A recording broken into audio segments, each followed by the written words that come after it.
Nije bio dovoljno star ni za vožnju, a ipak je stajao tamo, na rubu svijeta, 13-godišnji dječak.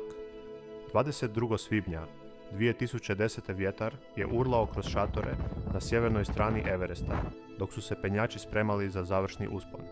Svi prisutni su godinama trenirali, ali Jordan Romero je još uvijek bio u osnovnoj školi.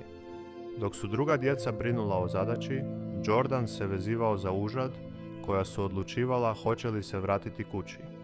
Zrak je bio izuzetno rijedak, temperatura ispod -30. Svaki korak bio je borba samo da udahneš. Sati su prolazili oko njega, odrasli penjači su se vraćali, prehladno, preslabi, previše uplašeni. Ali Jordan je nastavio dalje.